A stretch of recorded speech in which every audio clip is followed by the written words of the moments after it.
안녕하십니까. 임종인 정형외과TV의 임종인 원장입니다. 오늘은 노화와 노쇠에 대한 개념을 말씀을 드리고 거기에 대해서 어떻게 지혜롭게 대처할 수 있을지 생각해보는 시간을 가지도록 하겠습니다. 2025년에 65세 이상 노령 환자의 비율이 20% 이상이 됩니다. 그래서 초고령 사회로 접어들게 되고요. 2050년에는 65세 이상이 40%까지 증가한다고 합니다. 그래서 노령 인구가 증가함에 따라서 생길 수 있는 당연한 결과인 노화 그리고 병적인 상태인 노쇠 이에 대한 적절한 예방 조치가 필요할 것으로 사료됩니다.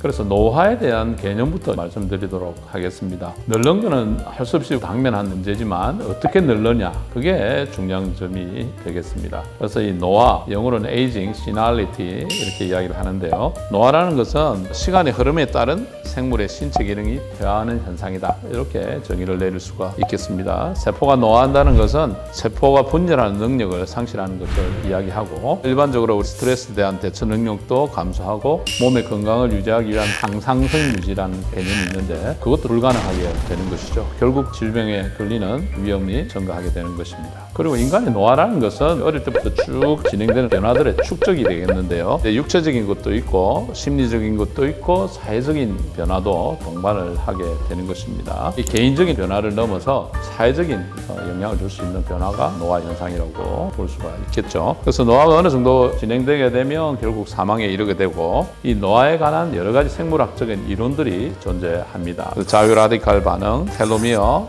미토콘드리아, 교차 결합, 당화 반응, DNA 손상, 신경 내 분비, 면역 이론 이런 여러 가지 노화에 대한 이론들이 있고 이런 이론들이 복합적으로 상호작용함으로써 일어나는 현상이 노화 현상이라고 말할 수 있겠습니다.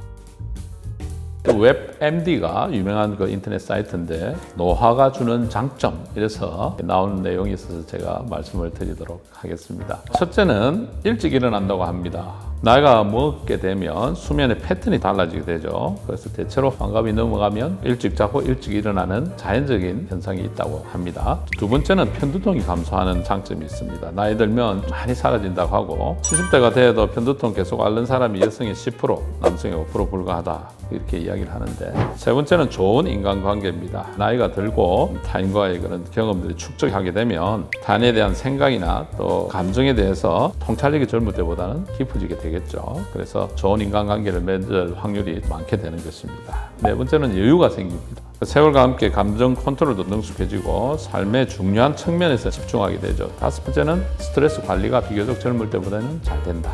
이런 장점을 웹MD에서 이야기하는데 그 다음에 노쇠란 개념이 있습니다. 노쇠는 노화하고는 틀리는 개념이 되겠는데요. 노쇠라는 것은 나이하고 무관하게 신체적으로 생리 현상이 저하되면서 신체 내외의 작은 스트레스에서도 아주 약해지는 현상을 볼 수가 있습니다. 정상적인 노화 상태가 아닌 병적인 상태로 생각을 하시면 되겠고 이런 경우는 노쇠가 오면 쉽게 질병도 생기고 일상생활에 지장을 줄 정도로 기능이 저하되는 허약한 상태를 이야기를 하게 되겠습니다. 대체로 이 노쇠라는 것은 한 가지 원인이 아니고 여러 가지 문제가 동반되는 경우가 되겠고 또 하나 중요한 점은 노화는 어차피 나이가 에이징 프로세스로 오게 되면 이루어지지만 노쇠라는 것은 적극적으로 교정을 함으로써 좋아질 수 있다는 거 이게 포인트가 되겠습니다. 또 한 가지 중요한 것은 피곤하다든지 무기력하다든지 식욕 저하된다든지 또 체중이 감소한다 이런 대체적인 현상들이 노쇠라는 질병의 과정인지 그렇지 않으면 단순한 노화의 현상인지 이것을 구별하는 것이 중요하겠다 그렇게 말씀드리겠습니다.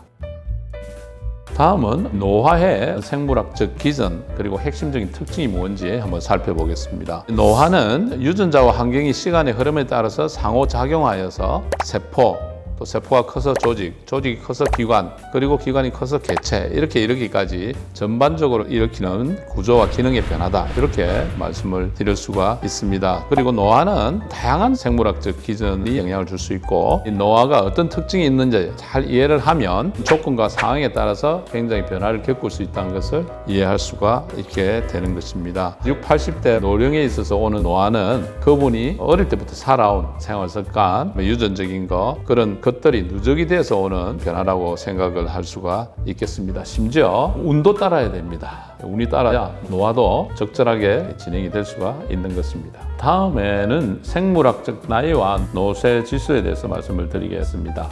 생물학적 나이, biologic age가 되겠는데요. 이것은 노화가 진행된 상태를 표준화된 방법으로 측정을 하는 것입니다. 주로 법의학에서 사체를 보고 추정할 때 사용하는 후생유전학이라는 학문이 있습니다. 에피제네틱 에이지인데 그 사체에서 떼낸 부분에서 DNA 분자적 변화를 측정한다든지 혈액의 단백질체나 대사체를 이용한다든지 염색체 텔로미어 길이를 측정함으로써 이분의 생물학적 나이를 측정하는 방법이 되겠습니다. 다음에는 노쇠 지수가 있습니다. 노쇠 지수라는 것은 건강 상태를 유지할 수 있는 어떤 요소들을 30가지 이상 지수를 측정해서 예를 들어서 100가지 지수 중에서 10가지가 이분에 부합한다. 그러면 노쇠 지수는 0.1이 되는 것입니다. 그래서 이것을 같은 나이에 있는 동년배 사람들한테 동일하게 측정을 해보면 각각의 노쇠 지수가 다르게 되겠죠.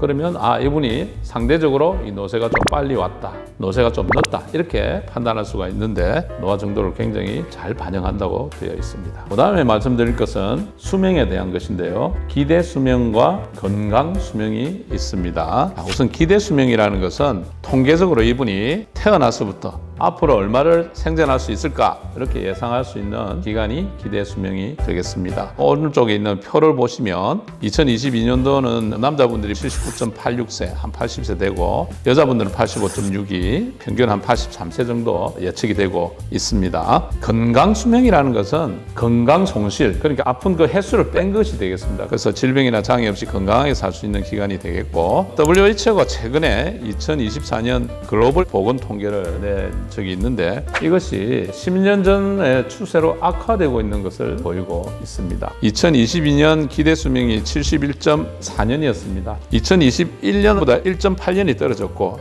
2012년하고 기대 수명이 똑같아졌다고 합니다. 건강 수명도 61.9년을 해서 2021년보다는 1.5년 떨어지고 2012년 10년 전하고 비슷해졌다. 그래서 이거는 코로나 때문이 아닌가 그렇게 생각을 하고 있습니다. 그리고 2022년도 한국인 기대 수명은 82.7세입니다. 건강 수명은 65.8세로 되어 있습니다. 그럼 여러분 어떻습니까? 10년 정도는 조금 아픈 상태로 지나야 된다 이렇게 생각을 할 수가 있겠습니다. 그래서 지혜롭게 나이 드는 방법을 말씀을 드리면 우선 젊어서는 노화 속도를 적절하게 늦추는 게 중요하겠습니다. 그래서 질병과 노쇠 축적을 줄이는 게 좋겠고 두 번째는 노인의 몸이 되면 질병하고 노쇠에 잘 대응해가지고 장애나 사망을 예방하는 것이 중요하겠습니다.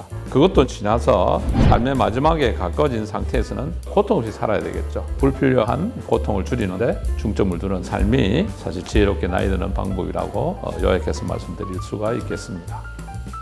이번에는 노인 증후군하고 처방 연세라는 개념이 있습니다. 다음은 노화 시계, 그 다음에 내재 역량, 그에 대해서 말씀을 드리도록 하겠습니다. 그래서 이 노화를 감속시키고 가속시키는 요인들이 어떤 것이 있을까 생각을 해 보겠습니다. 대사 과정으로 보는 인생의 세 가지 시기, 소아청소년기, 중년기, 노년기. 오히려 그런 분들은 적절하게 단백질을 잘 먹고 골고루 잘 드시면서 운동을 해가지고 근육량을 유지하는 게 유리하다. 이렇게 생각을 하셔야 되는 것입니다.